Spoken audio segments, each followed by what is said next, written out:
સુરત ગ્રામ્ય જિલ્લાના માંડવી તાલુકાના માંડવી પોલીસ સ્ટેશન છે એની અંદર આ કામના ભોગ બનનાર છે એમને ફરિયાદ નોંધાવેલી કે આ કામના આરોપી અંકિત રામજીભાઈ ચૌધરી જે વ્યવસાય BHMS ડૉક્ટર છે તેઓ દ્વારા આ કામના ભોગ બનનાર છે એમનું શારીરિક શોષણ કરી એમને લલચાવી ફોસલાવી લગ્નની લાલચ આપી અને એમનું ધર્મ પરિવર્તન કરાવેલું, જે અનુસંધાને આ કામના બીજા આરોપી રામજીભાઈ ચૌધરી એ ઉપરાંત નવીનભાઈ ચૌધરી, ગુરજીભાઈ કોટિયાભાઈ વસાવા એમની ધરપકડ કરવામાં આવેલી. ત્યારબાદ રાકેશ ચંદુલાલ વસાવા નામના એક વ્યક્તિની પણ ધરપકડ કરવામાં આવેલી છે અને એ હાલ રિમાન્ડ હેઠળ છે.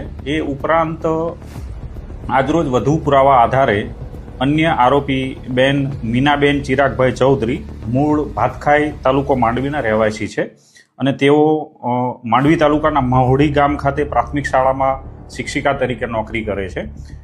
એમના ઉપર પણ આક્ષેપો હતા અને રજૂઆત હતી ને ફરિયાદી દ્વારા કેટલાક પુરાવા રજૂ કરવામાં આવેલા, એટલે એમની પણ સંડોવણી જણાવતા એમની આજરોજ ધરપકડ કરવામાં આવેલી છે.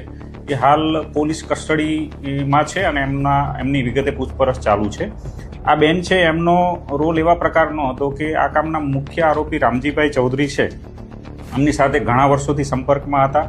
તેમના ત્યાં આવવા જવાનો ઘરોબો હતો અને ધર્મ પરિવર્તનની જે પ્રવૃત્તિ જ્યારે થઈ આ બેન ભોગ બનનાર બેનની, ત્યારે ત્યાં એમની હાજરી છે. આ તમામ ધર્મ પરિવર્તન કરવાની પ્રોસિજર છે એની અંદર એમનો સક્રિય રોલ છે, એટલે એમની ધરપકડ કરવામાં આવેલી છે. વિગતે પૂછપરછ ચાલુ છે. જરૂર જણાશે તો એમના પોલીસ કસ્ટડી રિમાન્ડ મેળવી અને વધારે